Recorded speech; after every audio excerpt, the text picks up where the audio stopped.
अब ये क्या भला है? मुझे याद है एक बार किसी एग्जाम में क्वेश्चन पूछा हुआ है, नटनी का चबूतरा कौन सी झील के पास बना हुआ है? तो कि साहब पिछोला झील के पास बना। सुन लो थोड़ी सी बात, इसके बहाने याद रह जाएगी, और तो कुछ ही नहीं है कि नटनी का चबूतरा क्या है। ऐसा कहते हैं कि भाई नट नट भी एक जाति होती है, खेल दिखाने का काम करती है। आपने कभी देखो सर्कस टाइप वाले खेल, कि दो पिलर लगाए, दो बांस बांधे, उनके बीच में रस्सी डाल दी, और कोई महिला या बच्चा उस रस्सी के ऊपर चलता है। मतलब बड़ा कंसंट्रेशन का खेल है, पूरा उस पर ध्यान रखना पड़ता है, आप गिर सकते हो, पर वो लोग करते हैं साहब, उनका परंपरागत पेशा है, वो अपने आप में ट्रेडिशनल तरीके से करते आ रहे हैं आज दिन तक। तो ऐसे एक बार कोई एक नट था, मेवाड़ के राजा के दरबार में आया, और उसने राजा को, और पहले राजा महाराजा ऐसे खेल देखना पसंद किया करते, और उसने कहा कि साहब मैं नटूं और मैं रस्सी वाला खेल दिखाता हूँ। राजा ने कहा तो कौन सी बड़ी बात है, सारे नट रस्सी वाला खेल दिखाते हैं। उसने कहा नहीं साहब मैं थोड़ा अच्छा दिखाता। क्या अच्छा करता है? उसने कहा मेरी जो नटनी है, नट की वाइफ हो गई नटनी हो गई, मेरी जो नटनी है वो पिछोला क्रॉस कर सकती। राजा ने कहा सुबह सुबह मैं ही मिला तेरे को, पिछोला तुझे पता तो है कितनी लंबी है, ये ठेठ इधर से उधर तक पड़ी, कैसे क्रॉस कर जाएगी? उसने कहा आप देख।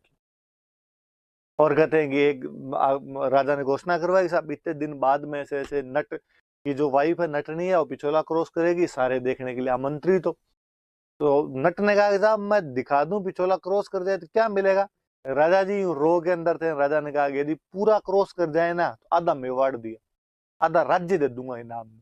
अब भाई लोग और इकट्ठे हुए दूर दूर तक, जब इतना बड़ा इनाम रख दिया गया तो अब वो दो पिलर बांधे गए, और पिलर के बीच में रस्सी बांधी गई, और रस्सी पिछोला को क्रॉस करती हुई रस्सी बांधी गई, नटनी उसके ऊपर चल रही थी, और कहते नटनी आधी से ज्यादा पिछोला क्रॉस कर गई थी, और जनता आउटिंग करे गया, थोड़ा सा और बचा हुआ है, थोड़ा सा और है, चलो यहाँ से थोड़ी दूर और चलो, थोड़ी दूर और चलो। और सब राजा केवल एक गुमसुम बैठा, बाकी राजा के मंत्री मंत्री जनता सब खुश हो। पर राजा को जैसे जैसे नटनी आगे बढ़ा, राजा को लगे हे अब गए, अब ये आधा मेवाड़ गया, आधा मेवाड़ गया। राजा ने अपने आस पड़ोस में देखा कि यार सारे मंत्री बैठे बड़े राजी हो रहे। उसने उन मंत्रियों को कहा तुम किस बात के खुश हो रहे हो? मैं यदि आधा मेवाड़ दूंगा तो मैं आधे स्टेट का राजा, मैं आधे स्टेट का राजा, तो मंत्री भी आधे ही होंगे, तुम कहीं जाओगे घर पे, मेरी शक्तियां घटेगी, तुम्हारी शक्तियां भी घटेगी। उनको हाँ हाँ सर ये तो सोचा ही नहीं था हमने तो क्या किया जाएगा? अरे इस नटने को रोको। तो एक किसी मंत्री का दिमाग चला, ऐसी कहानियां ऐसी बातें हैं कि उस नटनी का बच्चा पास में खेल रहा था, उसने बुलाया कि इधर आ, बुलाया, बुला के उस बच्चे खींच के थप्पड़ मारा तो बच्चा रोया।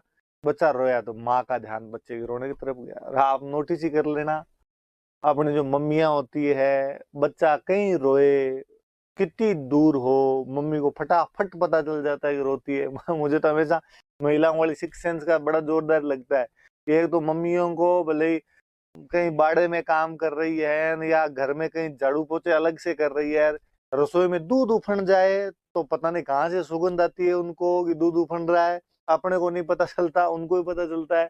बच्चा कहीं रोए तो उनको पता चल जाता है। और बेचारे नटड़ी को जैसे ही वो आवाज सुनी बच्चा रो रहा है, उसका ध्यान बच्चे की तरफ गया, कंसंट्रेशन का खेल है, नटनी उसके अंदर गिर गई बेचारी पिछोला। और राजा जी खड़े हुए, यस मैं जीत गया, क्रॉस नहीं हो पाई। नट ने बेचारे ने कहा राजा जी क्या करते हो ऐसे यार, आपके तो केवल जीत हार की बात है, मेरे तो गृहस्थी बर्बाद हो गई, मेरे तो लुगाई मर गई, पिछोला में गिर गई। और राजा जी ने कहा तू चिंता मत कर, इस नटनी का चबूतरा बनवा देंगे, यहाँ पे एक प्लेटफॉर्म बनवा देंगे बाहर, और चबूतरा होगा, और तुम आ जाना वहां पे, उसको नटनी का चबूतरा कहेंगे। तो कहते हैं उस नटनी की याद में यहाँ पे चबूतरा बनाया गया। तो अपने याद रखने वाली सी बात है जी।